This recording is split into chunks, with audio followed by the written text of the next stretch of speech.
زمین پہ کہیں نہیں دیکھی. اس کی ڈیوٹی تھی. جلوس نکلتے تھے عاشور کے، محرم کے، تو انگریز ریزیڈنس گھوڑے پہ سوار نگرانی کرتا تھا جیسے آج کل نگرانی ہوتی ہے. تو جناب عالی اس کے پاس شکایت پہنچی جون پور کے جلوس میں کہ یہ جو جلوس مسجد کے سامنے پہنچتا ہے تو ماتمی حضرات تبرہ کرتے ہیں. یہ سناٹا کیسا ہوا؟ شکایت پہنچی، اس نے نوٹ کیا، سارے اپنے انگریز سپاہیوں کو بلایا کہ یہ کیوں ہوتا ہے؟ ان کا سرکار ہمیں کیا پتہ کہاں ہوتا ہے اور کیا ہوتا ہے. ان کا اب وہ نہ آئے، اب ہوتا ہے سے انگریز یہ سمجھا کہ وہیں کہیں کھڑا ہوتا ہے یا بیٹھا ہوتا ہے. وہ سمجھا ہی نہیں کہ کیا چیز ہوتا ہے. اس نے کہا اب ویل ہم تم کو بتاتا ہے، وہ نہیں ہوگا، اب اس کو ہونا نہیں چاہیے، اس لیے کہ شکایت آ گئی ہے. اتفاق دیکھیے کہ یہ باتیں جب ہو رہی تھیں، ایک 10 برس کا لڑکا وہاں پہ کھڑا ہوا تھا. اس نے ساری رپورٹ سمجھی اور سنی کہ بھئی اس نے کہا ویل اب کی نہیں ہوگا وہ جلوس میں، اب کی وہ جلوس میں نہیں ہوگا. اب وہ ریزیڈنس گھوڑے پہ بیٹھا ہوا چلا جا رہا تھا اور دیکھ رہا تھا، دیکھتے رہنا کدھر ہے وہ اور کدھر سے آتا ہے، کہاں ہوتا ہے. اب سب ادھر ادھر دیکھ رہے ہیں کدھر ہے تبرہ، کہاں ہے، کدھر ہے، پکڑ لو تبرہ کو، کدھر ہے تبرہ. سب دیکھ رہے ہیں.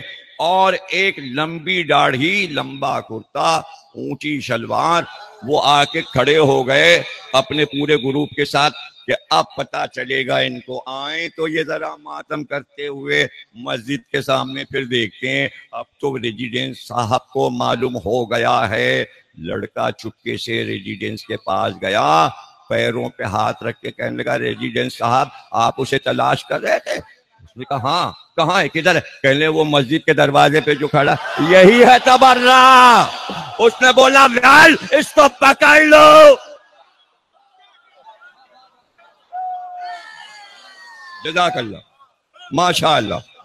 یہ ناکہ میرا ناکہ ہے. جب مارا گیا تو عذاب لے آیا.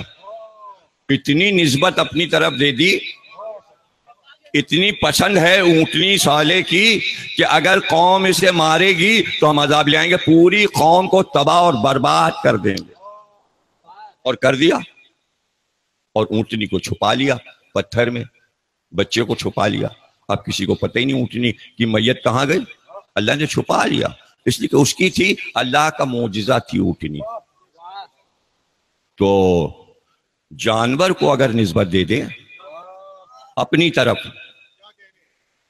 سالے کی اونٹنی تھی، نسبت دے دی اپنی طرف، میری ہے، میری ہے.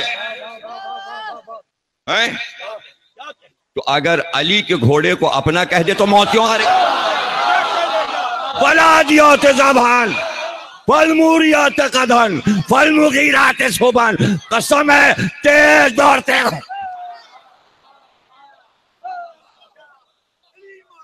ناکہ سالے پہ پورا سورہ نہیں اتارا، علی کے گھوڑے پہ پورا سورہ اتار دیا. پوری گھوڑے والی سرکار 30ویں پارے میں موجود، قرآن میں موجود. گھوڑے سے کیوں چڑھتے ہو؟ اللہ تو کہہ رہا ہے مجھ کو قسم ہے اس گھوڑے کی. یہ کیا قصہ ہے، گھوڑے کی قسم کیوں کھا رہا ہے؟ شیر کی نہیں کھائی، جنگل کا راجا ہے. اونٹ جو عرب کی خاص چیز ہے اس کی قسم نہیں کھائی. جانوروں میں صرف گھوڑے کی قسم کھائی. اور پورا سورہ اتار کے کہا یہ جلالی سورہ ہے، جلالی سورہ ہے. جبریل نے خبر دی کہ وادی ذات سلاسل میں کچھ کافر اکٹھا ہوئے ہیں. اس بات پر اتفاق کیا ہے انہوں نے کہ علی کو اور ان کے نبی دونوں کو قتل کر دیا جائے. وہ سازش تیار کر کے اس مقام سے نکل کر آنے والے ہیں اور وہاں سے چل چکے ہیں. اس لیے آپ ایک لشکر ترتیب دے کر اس کا سردار قرار دیجئے، اور سردار سردار سے کہیے کہ ان کو مار کر آئیں، وہ تقریباً 12,000 کافر ہیں، ان کا سردار تیار ہے آپ کو قتل کرنے کے لیے اور علی کو قتل کرنے کے لیے۔ آپ نے لشکر ترتیب دیا خیبر کی طرف اور ایک سردار مقرر کیا اور اس سے کہا دیکھو بغیر لڑے نہ آنا اور قتل کر کے آنا، مار کر آنا، یعنی رسول کا فرمانا کہ جنگ کرنا ہے، لڑنا ہے اور دشمن کو مارنا ہے۔ لیکن جب سردار لشکر لے کر پہنچا تو انہوں نے نام پوچھا، رجس شروع ہوا، انہوں نے کہا میرا نام یہ، کہا بلدیت کا یہ ہے، کہا قبیلہ یہ ہے، کہا ہماری تم سے کوئی دشمنی نہیں ہے، اس لیے کہ نہ ہم تمہارے قبیلے کو جانتے ہیں، نہ ہم تمہارے نام کو جانتے ہیں، نہ تمہارے باپ کو جانتے ہیں، تمہارا کوئی جھگڑا ہی نہیں، ہمارا جھگڑا تو محمد اور علی سے، تم واپس جاؤ، ہم تم سے نہیں لڑیں گے۔ یہ واپس آ گئے، رسول اللہ نے کہا واپس کیوں آ گئے؟ کہنے کہ وہ کہہ رہے تھے ہمارا تمہارا کوئی جھگڑا ہی نہیں۔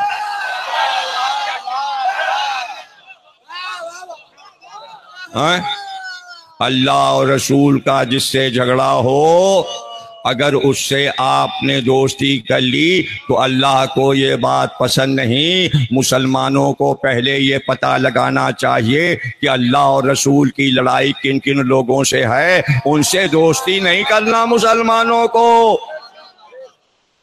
ان سے نہیں دوستی کرنی ہے۔ پھر دوسرا ایک اور آدمی بلایا کہ تم لشکر لے کے جاؤ، دیکھو ہم تم سے کہہ رہے ہیں لڑ کے آنا، مار کے آنا۔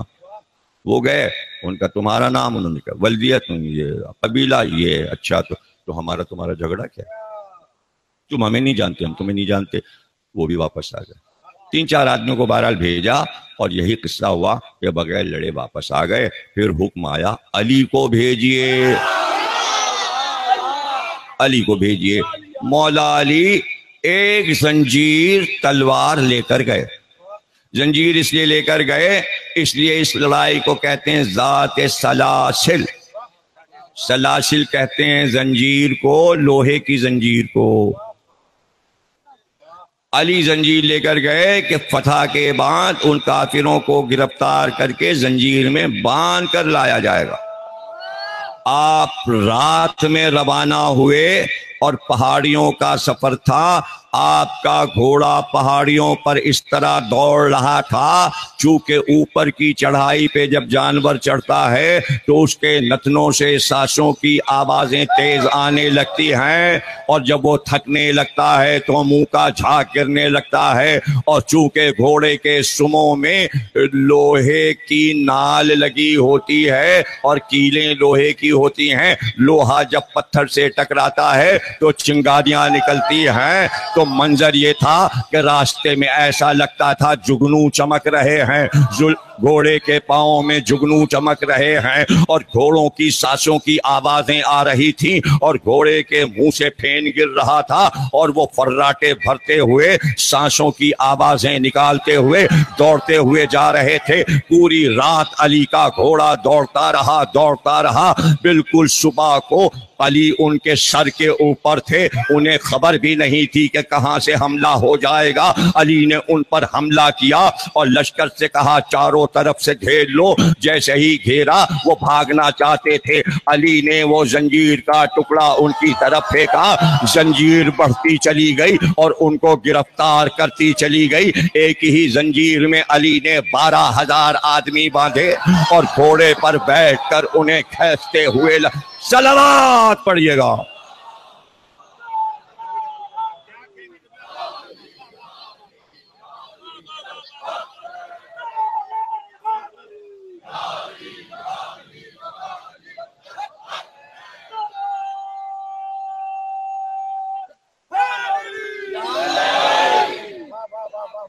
اب ظاہر ہے دیکھیں صبح کی نماز سے پہلے حملہ ہوا، ادھر حملہ ہوا، ادھر علی فاتح بنے، ادھر صبح کی نماز وہاں رسول نے شروع کی، یہاں علی نے شروع کی۔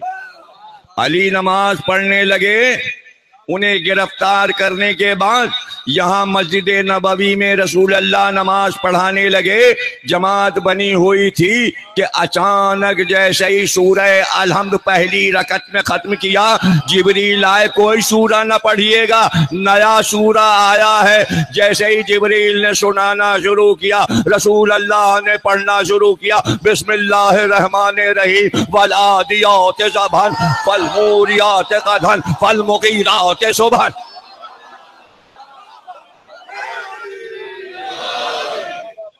نماز کا حصہ گھوڑے کو بنا دیا، اس لیے کہ پتا تھا کہ اہل بیت کے گھوڑوں کی توہین یہ امت مسلمان شیعہ سنی کریں گے، اس لیے نماز کا حصہ گھوڑے کو بنا دیا۔ تلاوت میں گھوڑا لایا، نبی کی زبان پہ گھوڑا آیا، وحی میں گھوڑا آیا، اب قرآن کا حصہ گھوڑا ہے، اب گھوڑے کا ذکر قرآن میں رکھا ہے۔ اب کوئی کہے گھوڑا قرآن میں دکھا،